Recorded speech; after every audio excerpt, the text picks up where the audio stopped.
Olá, irmãos. Vamos começar mais uma aula da nossa Escola Bíblica Dominical, desse nosso estudo sobre o Sermão do Monte, na nossa revista O Sermão do Monte, um ensino desafiador. Vamos orar? Obrigado, Pai, porque estamos mais uma vez preparando uma aula para a nossa série de estudos sobre o Sermão do Monte. Obrigado pelas aulas que foram ministradas até agora, a aula do irmão Luiz, do pastor Simvaldo, a abertura do pastor Alain e a primeira aula que eu fiz também, Senhor. Obrigado por esse tempo que nós estamos experimentando em nossa igreja, em nossa vida. Eu peço ao Senhor, em nome de Jesus, que continue abençoando a nossa igreja na visão de educação cristã, de educação bíblica, para que a gente aprenda do Senhor em quem estão ocultos todos os tesouros do conhecimento e da sabedoria. Em nome de Jesus, amém. Muito bem, então temos hoje a segunda metade da lição 3 da revista. A lição 3 da revista aliás, a lição 2 da revista se chama O Caráter do Cristão, parte 1, e a lição 3, O Caráter do Cristão, parte 2.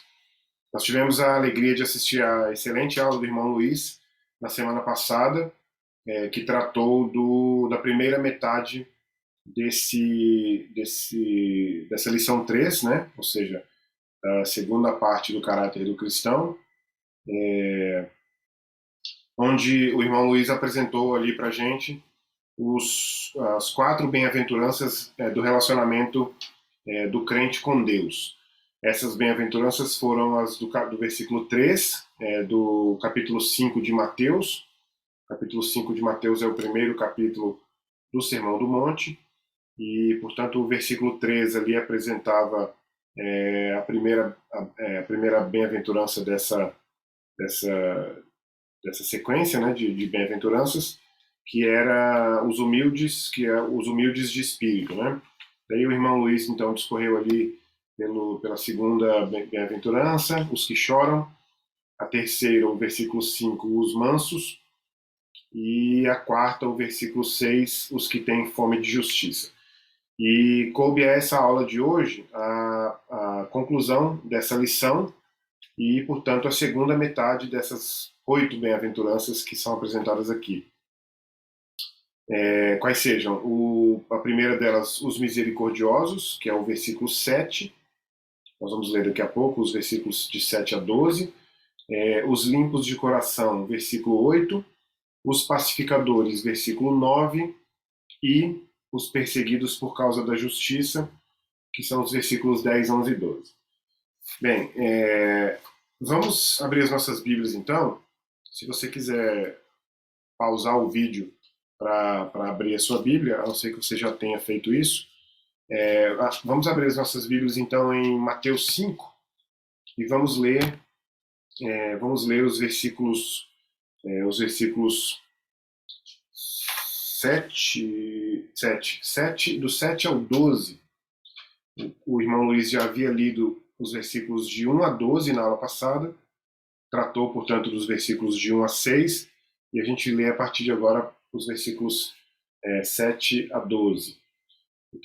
A palavra de Deus diz assim, Jesus dizendo, né, mais especificamente. Para você que tem aquelas Bíblias cuja edição tem as palavras de Jesus em vermelho, essas são palavras de Jesus. Aliás, o sermão todo, né, esses próximos 3 capítulos todos, quase todos os versículos serão em vermelho. Enfim, vamos nessa. Então temos aqui o versículo 7. Bem-aventurados os misericordiosos, porque alcançarão misericórdia. Bem-aventurados os limpos de coração, porque verão a Deus.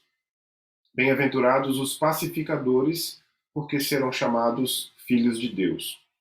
Bem-aventurados os perseguidos por causa da justiça, porque deles é o reino dos céus. Bem-aventurados sois quando, por minha causa, vos injuriarem e vos perseguirem, e, mentindo, disserem todo mal contra vós. Regozijai-vos e exultai, porque é grande o vosso galardão no céu, nos céus. Pois assim perseguiram aos profetas que vieram antes de vós. Esses são, portanto, os versículos que tratam dessas quatro bem-aventuranças que nós vamos olhar nos próximos minutos aí, certo? Bom, começando pela bem-aventurança do versículo 7, que os misericordiosos, né? Então, só lendo mais uma vez o versículo, a gente vai fazendo essas leituras individuais agora dos versos, né? Bem-aventurados os misericordiosos, porque alcançarão misericórdia. Seguindo a orientação da nossa revista, nós temos uma demonstração de misericórdia que o próprio Senhor Jesus dá.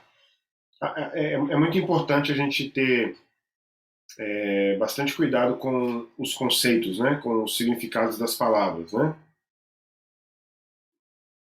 E às vezes a gente, às vezes não, eu penso assim que tantas coisas foram escritas e pensadas e discutidas nos últimos 2000 anos, vamos dizer assim, né?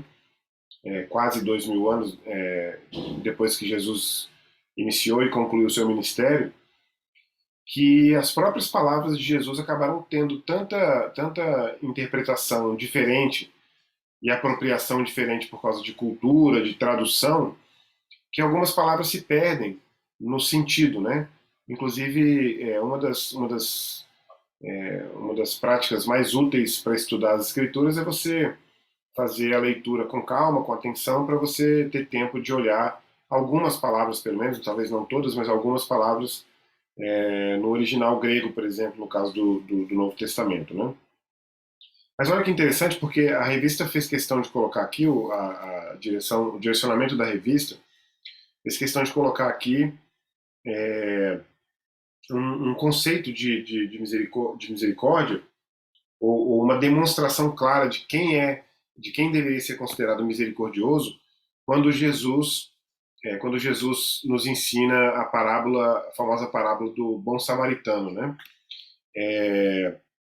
Que está lá em Lucas 10, nos versos 25 a 37. E então, quando Jesus é confrontado então lá por aquele acho que ele era um especialista na lei, né?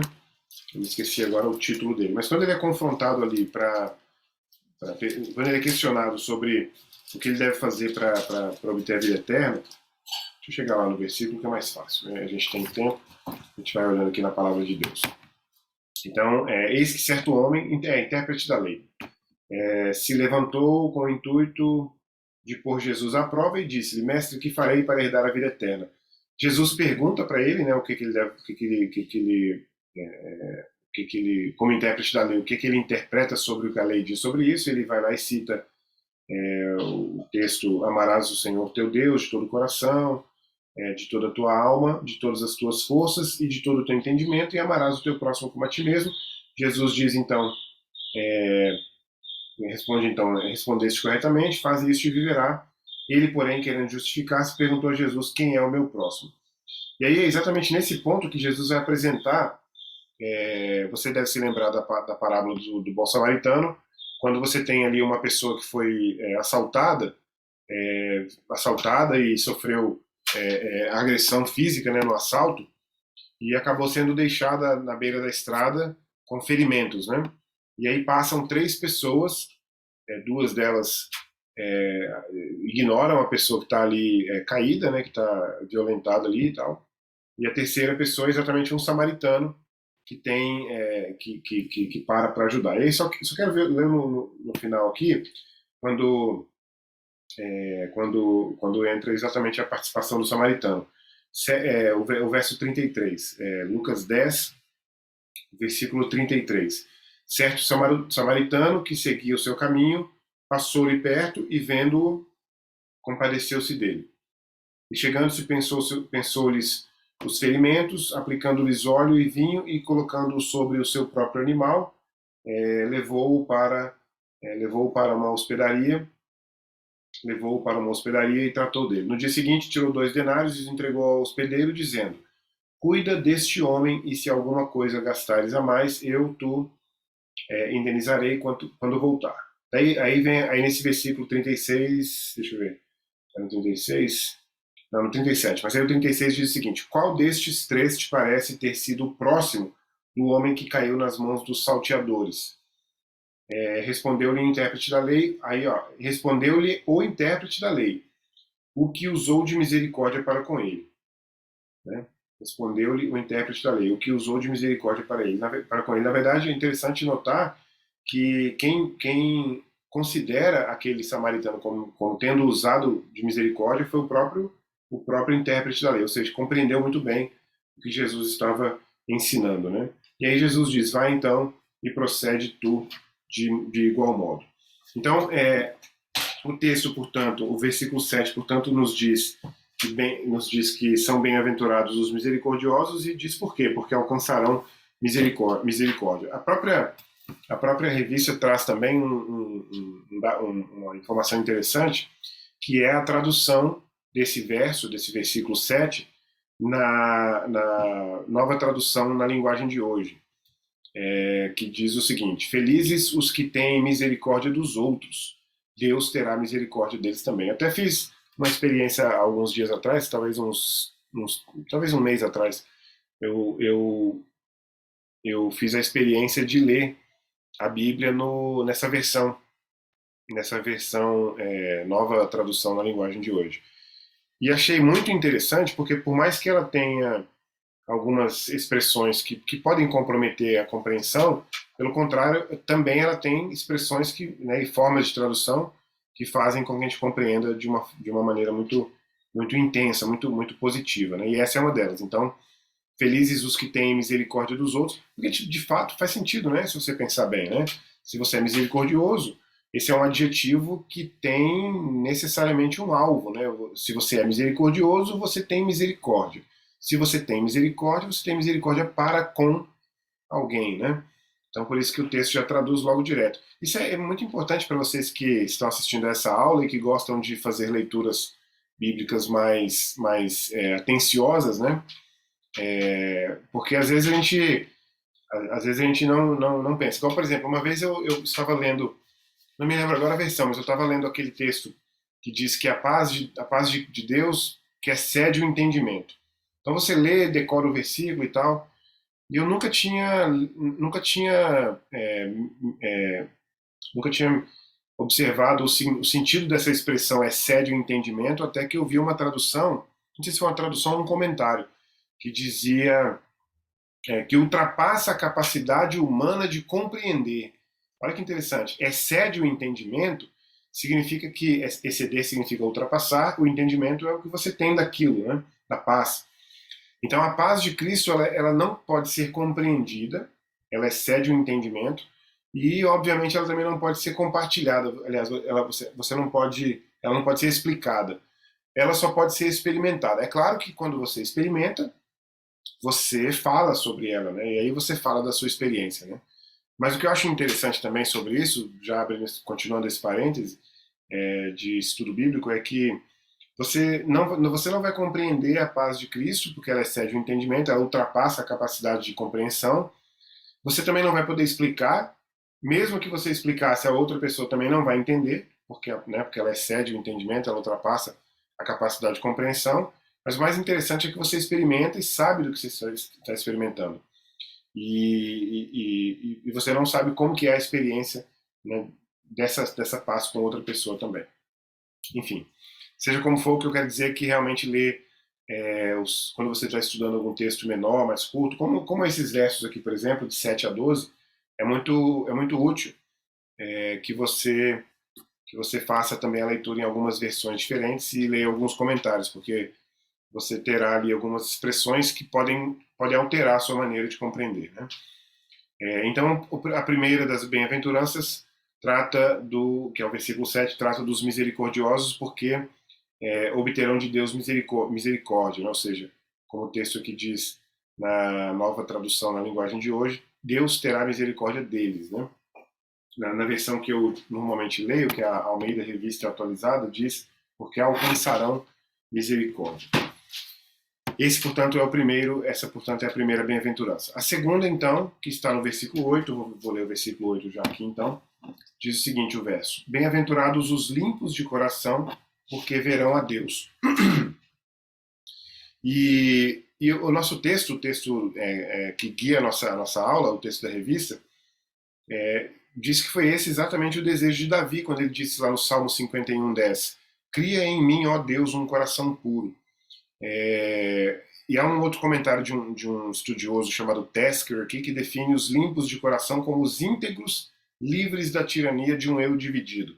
Mais uma vez você percebe, pelo menos eu, durante a preparação da aula, consegui notar essa, de uma forma diferente, o significado dessa palavra integridade, né? Às vezes a gente pensa assim, hoje, por exemplo, eu fui ao velório do meu tio, né? E aí a gente poderia ter usado esse adjetivo para o meu tio, um homem justo, um homem íntegro, né? Também é uma palavra que, como eu disse agora há pouco, um conceito, um significado que eu não sei se necessariamente perde o sentido original ou perde o sentido mais importante, mas ele disputa com outros sentidos, né? Mas eu acho que esse comentário do Tasker aqui diz assim, o que define os limpos de coração é que eles são íntegros, quer dizer, que os íntegros são livres da tirania de um eu dividido. E aí quando você vê a palavra dividido, você compara com o íntegro. E quando você tem, por exemplo, a palavra integral também ajuda a compreender, né? Completo, né? Sem divisão, né? Então, os limpos de coração, segundo a definição que é apresentada aqui, os limpos de coração são aqueles que têm integridade de coração. Agora, como isso é interessante também, porque o próprio John Stott, que é citado inclusive algumas vezes nessa lição, John Stott que foi, vou abrir um parêntese aqui, porque eu tenho uma dívida muito grande com o John Stott, porque foi por causa dele que eu compreendi o que de fato aconteceu na cruz de Cristo, baseado inclusive no livro que tem esse nome, né? No livro dele que tem esse nome. Mas ele diz uma coisa aqui muito importante, ele diz assim, como são poucos os que, dentre nós, vivem uma vida aberta. Por que ele está falando sobre uma vida aberta? Por que ele está falando sobre o oposto da falsidade? Por que ele está falando sobre sinceridade? Porque às vezes a gente vive vidas diferentes, né? Já parou para pensar?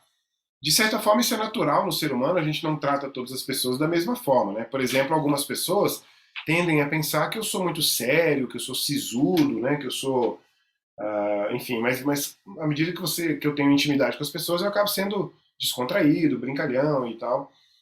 Mas eu não sou assim com todo mundo. Mas isso eu acho que é natural, isso não é falsidade, não é ter duas caras, vamos dizer assim, né?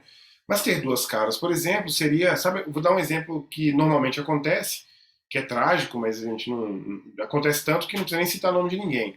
Mas assim, você sabe quando uma pessoa convive com você durante algum tempo e de repente no futuro, lá na frente, você convida essa pessoa para um culto, né, para uma cantada na igreja, e aí a pessoa fala, ué, você é evangélico, né? Isso significa que você está vivendo uma vida na presença dessa pessoa e desse lugar, diferente da maneira como você vive, por exemplo, na sua família ou na igreja, né? E aí o John Stott vai ser bem enfático quando ele diz assim, nós somos tentados a usar uma máscara diferente e representar um papel diferente de acordo com cada ocasião. Isso não é realidade, mas representação, que é a essência da hipocrisia.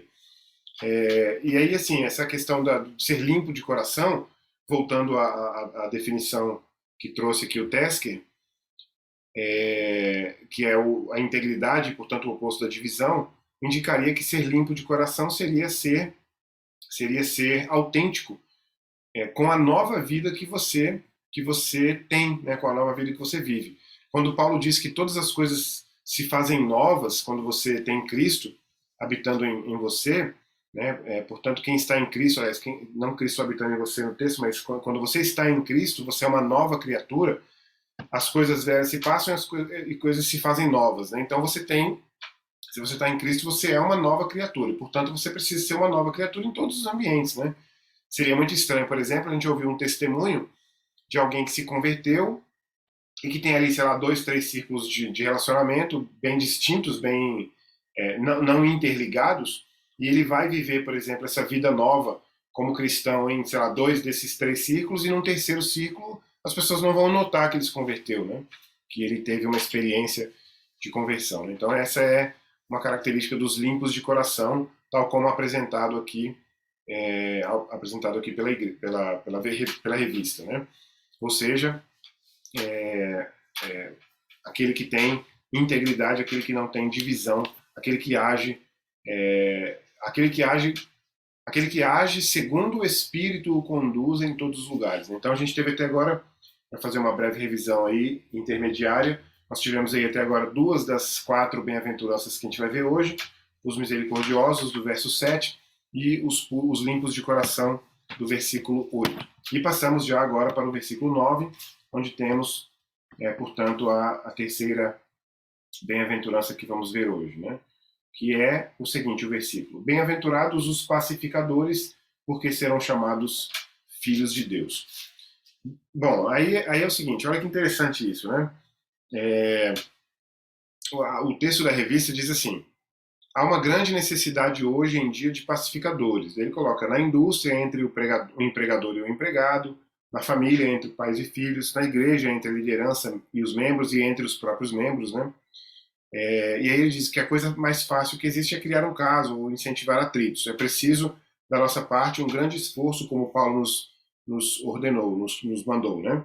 Esforçando-vos, aí ele cita Efésios 4:3, e depois vai citar outros 2 textos, que é Hebreus 12:14 e Romanos 12:18. Efésios 4:3 diz o seguinte: esforçando-vos diligentemente por preservar a unidade do Espírito no vínculo da paz. Então, unidade do Espírito no vínculo da paz. Então, não seria possível preservar a unidade do Espírito sem que essa preservação fosse vinculada à paz, né? Lembrando que nós, quando falamos em paz, falamos, em primeiro lugar, a gente fala de uma paz que nós mesmos não conseguimos compreender, porque ela é interessante isso, eu gosto quando isso acontece. Eu percebo isso muito no Calvino, por exemplo. Uma humildade para entender, para dizer o seguinte: há questões espirituais que não serão compreendidas, né, por nós. Questões, por exemplo, como a Trindade, que é bastante difícil de ser compreendida, né?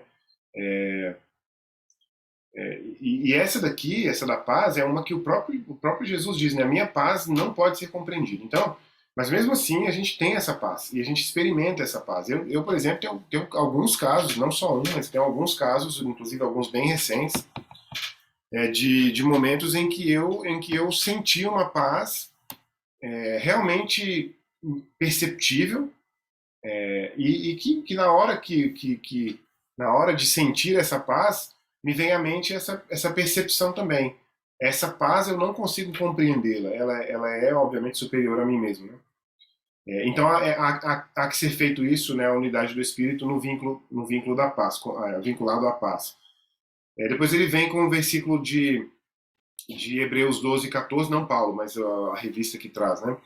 Seguir a paz, somos chamados a seguir a paz com todos, né? E aí depois Paulo novamente vai dizer em Romanos 12:18, se depender de vós, no que depender de nós, né, ter paz com todos os homens, né? E aí é claro que a aplicação desse versículo e a aplicação dessa bem-aventurança não é outra senão ser chamado filho de Deus, né?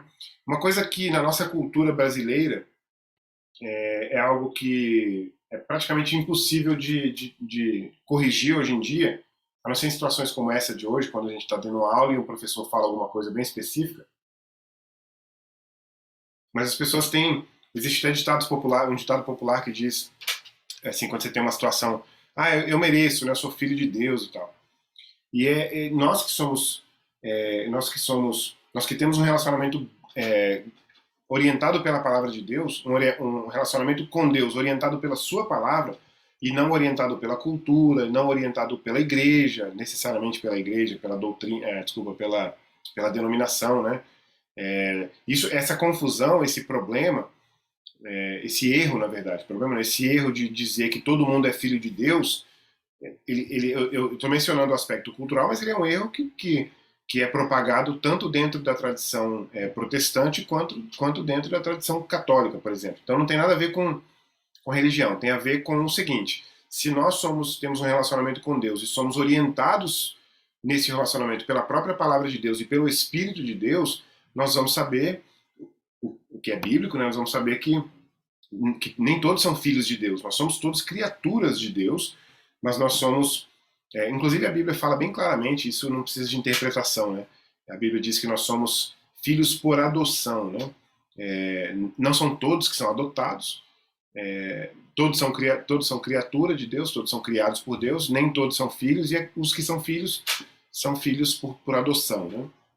Jesus é o Filho unigênito de Deus, né? A palavra unigênito significa único, portanto isso já indicaria que se Jesus é o único Filho de Deus, nenhum de nós ninguém é. E é por isso que a Bíblia é bem clara quando diz que quando nós nos tornamos filhos de Deus, isso acontece por meio da adoção deliberada de Deus, né? É óbvio que isso é através da obra de Cristo, vide o John Stott novamente, mas de qualquer forma isso é importante lembrar. E aí é importante observar. E aí, voltando aqui, para não perder o fio, a grande bênção, entre todas as possíveis, né, mas a maior bênção de ser pacificador não é receber a fama como pacificador, não é ganhar o prêmio Nobel da Paz, né? Que inclusive é bastante suspeito porque distribui esse prêmio para pessoas que realmente não fizeram. Eu acho que chega a ser até um pouco ofensivo para algumas pessoas que fizeram realmente coisas claras e palpáveis pela paz e outros que não, né? Enfim. Mas ser pacificador significa, entre outras coisas, não ganhar a fama de pacificador, ou como eu disse, a fama do Prêmio Nobel da Paz, mas ganhar a fama, ou quer dizer, ganhar a bênção de ser chamado Filho de Deus. Aí sim, uma fama bastante específica, né? Eu também quero dizer que eu penso, não sei se eu estou enganado assim, mas eu tenho a impressão de que quem vai me perceber como Filho de Deus e quem vai me chamar de Filho de Deus por ser pacificador é quem também tem o Espírito de Deus. Porque se não for assim, a pessoa vai ver que eu sou pacificador e vai querer me dar um prêmio Nobel. Né? Estou dizendo eu como pessoa, mas não eu, Marlon. Essa, portanto, foi a bem-aventurança número 3, que é a dos pacificadores, do verso 9, e já passamos na sequência para a próxima, que é a dos dos perseguidos por causa da justiça, que é dos versos 10, 11 e 12. E diz assim a Bíblia: Bem-aventurados os perseguidos por causa da justiça. Vejam que, eu já vou dando um spoiler aqui, mas veja que essa perseguição não é por qualquer coisa, né, mas é por causa da justiça. E ainda tem mais. Bem-aventurados sois quando? Por minha... Desculpa, eu pulei para o 11. Bem-aventurados os perseguidos por causa da justiça, porque deles é o reino dos céus. Aí Jesus continua.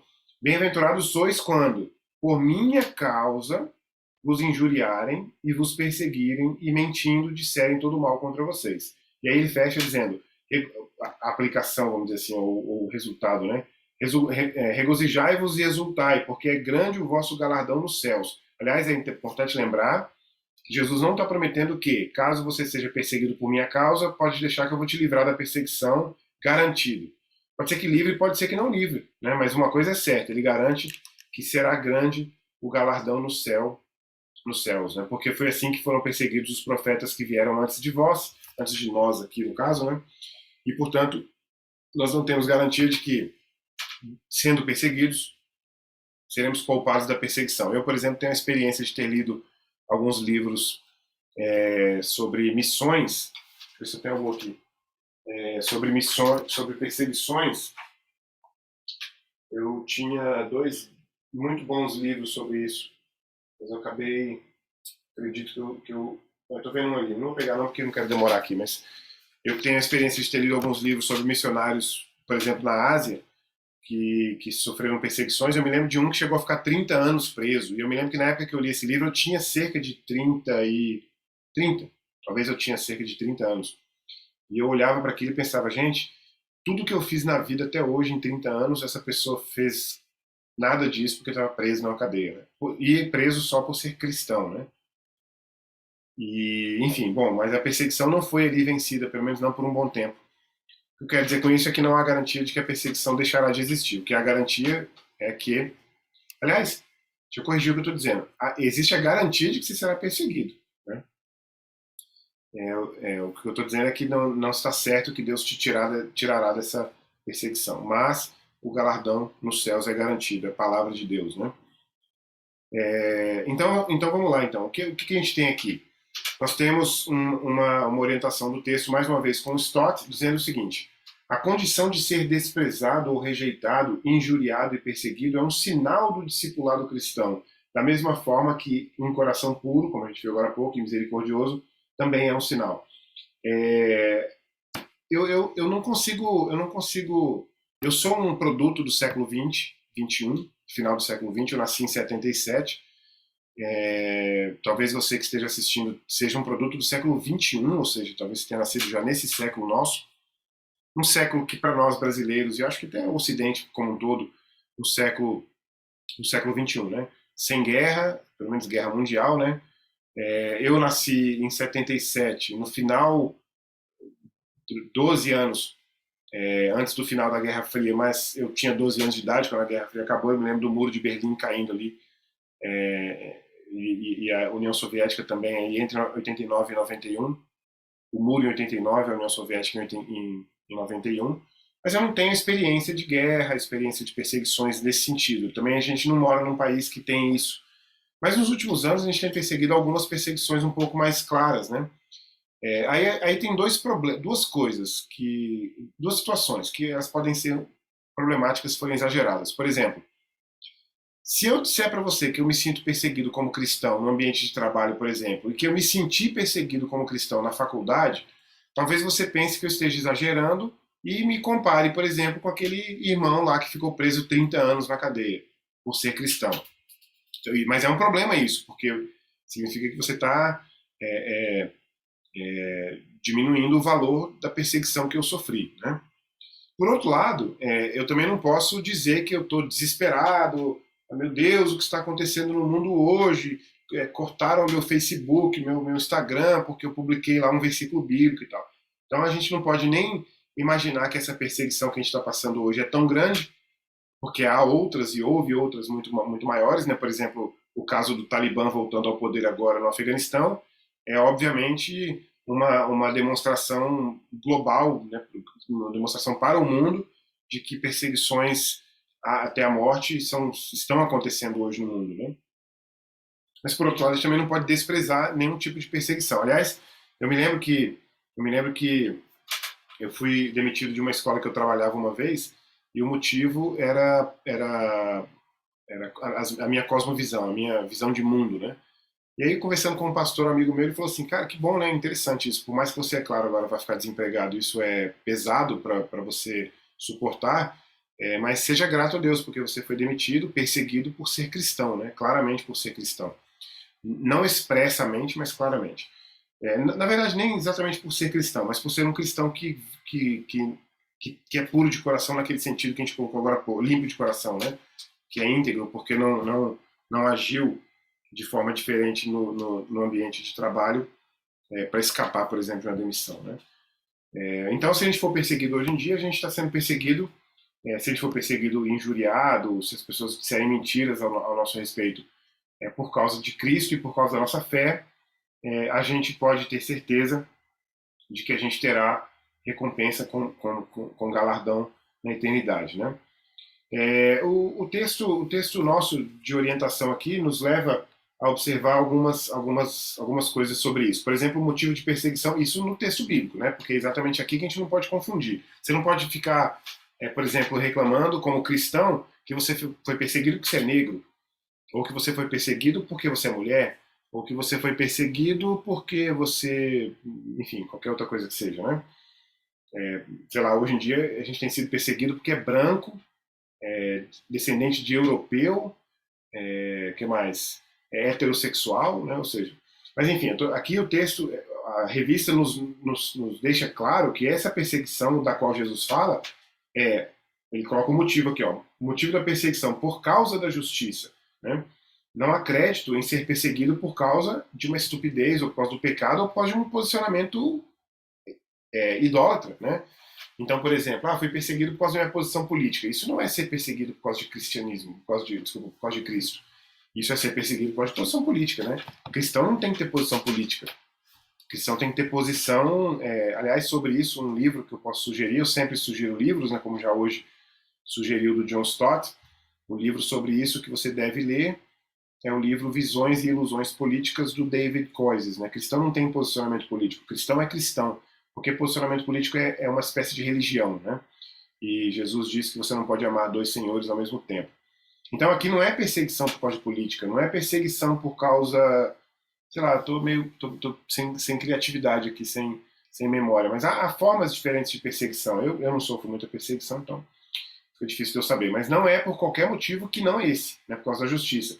E aí ainda tem outra, no versículo 11 ele vai dizer, por minha causa, né, Jesus dizendo por minha causa, né, quando aceitam Cristo e a salvação que ele oferece, ou seja, por exemplo, na família, isso acontece, né, a gente tem testemunhos de pessoas que se converteram e a família rejeitou, né.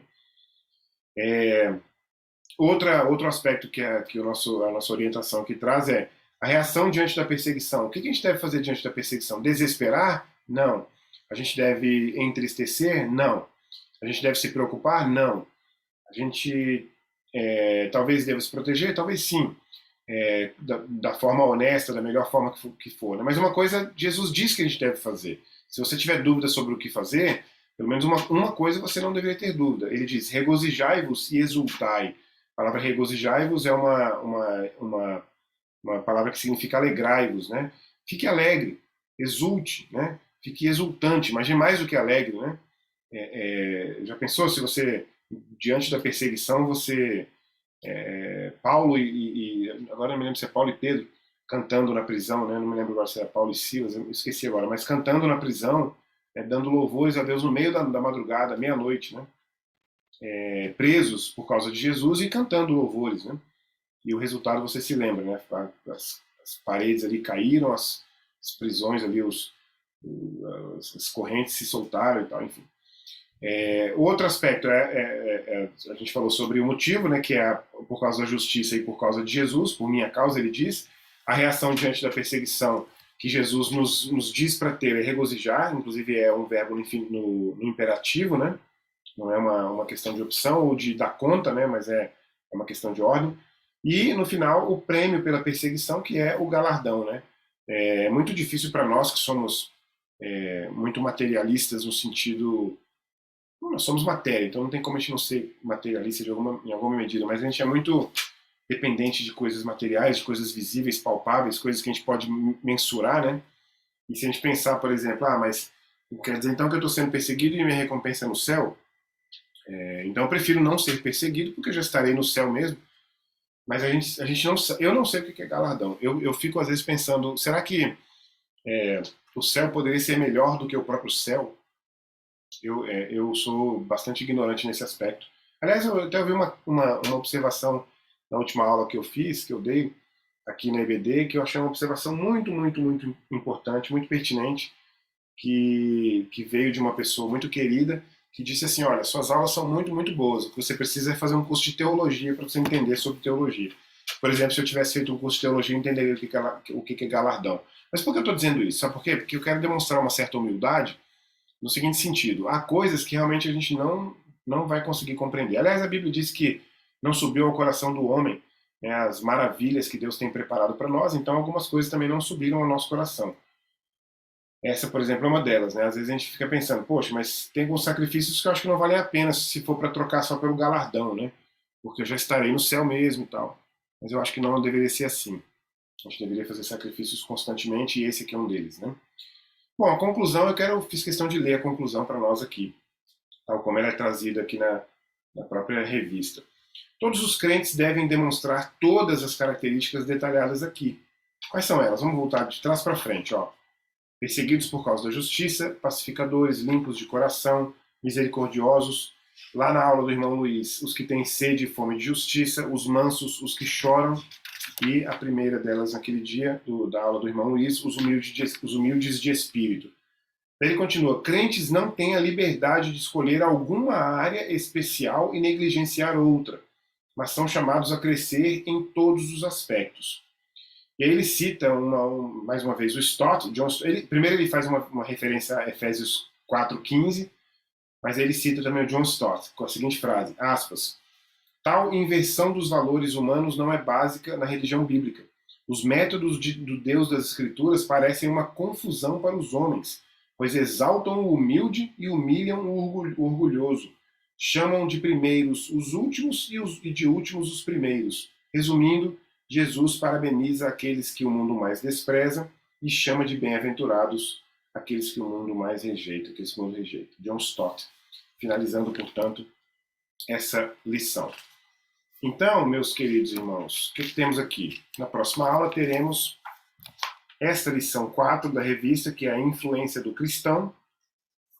E hoje encerramos aí, portanto, essa dupla aula, as lições 3 e 2, que se chamam o caráter do cristão, sendo essa daqui a 2. Aliás, a gente teve o caráter do cristão, parte 1, com o pastor Simvaldo, o caráter do cristão, parte 2.1, com o irmão Luiz, e hoje o caráter do cristão, parte 2.2, comigo, encerrando, portanto, esse trecho aí, certo? Vamos encerrar com uma oração, sendo gratos a Deus por mais essa oportunidade.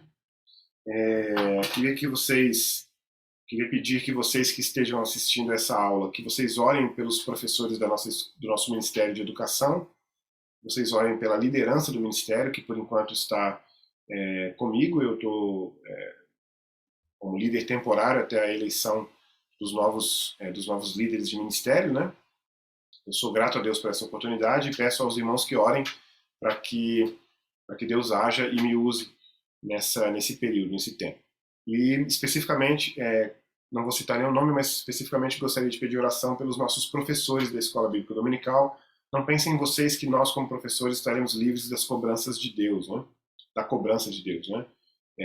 A palavra de Deus é clara, que diz que aqueles que forem pastores e mestres serão cobrados talvez com mais ênfase, né? E o inimigo o diabo quer mesmo destruir, quer derrubar. Aliás, ele não veio para outra coisa senão para roubar, matar e destruir, né? E eu peço aos irmãos que orem por nós, professores da Escola Bíblica Dominical, para que nós não sejamos destruídos, roubados ou assassinados, enfim, matados, né, pelo inimigo, e que nós sigamos aí firmes e alegres, exultantes por fazermos parte desse ministério que é tão relevante para a nossa igreja. Então vamos orar. Louvado seja o Senhor, Pai, por mais esse tempo, por mais essa aula. Obrigado em nome de Jesus pelos nossos irmãos que já apresentaram suas aulas até aqui. Te peço que o Senhor abençoe a semana que vem o irmão Pedro, a irmã Lana, que vem logo depois, que eu me lembro agora de cabeça. Te peço que o Senhor abençoe os nossos professores, abençoe o nosso ministério, abençoe o nosso pastor Mateus, pastor Simvaldo também. Abençoe seus familiares. Abençoa a nossa igreja, Pai. Abençoa os nossos irmãos, abençoa os irmãos, os amigos, quem quer que tenha assistido, que venha assistindo a essas aulas, que sejam abençoados pelo Senhor. Obrigado, porque nós que somos professores, nós somos muito abençoados quando preparamos uma aula. E eu peço ao Senhor, em nome de Jesus, que nos dê força, sabedoria, conhecimento, responsabilidade, compromisso, mas também paz, para que a gente continue com alegria nesse nosso ministério. Abençoa para aqueles que estão assistindo a nossa aula agora às 9 da manhã do domingo. Abençoa os nossos cultos, recebe os nossos cultos de hoje, que pretendemos prestar com o espírito verdadeiro ao Senhor. É a nossa oração para a honra e glória do nome do Senhor. Amém. Então é isso, meus irmãos, muito obrigado e até na semana que vem. Como eu disse, teremos o irmão Pedro, vou lembrar aqui, a influência do cristão, a lição 4 da revista. Não será a aula 4, mas será a lição 4 da revista. Deus abençoe, até a próxima.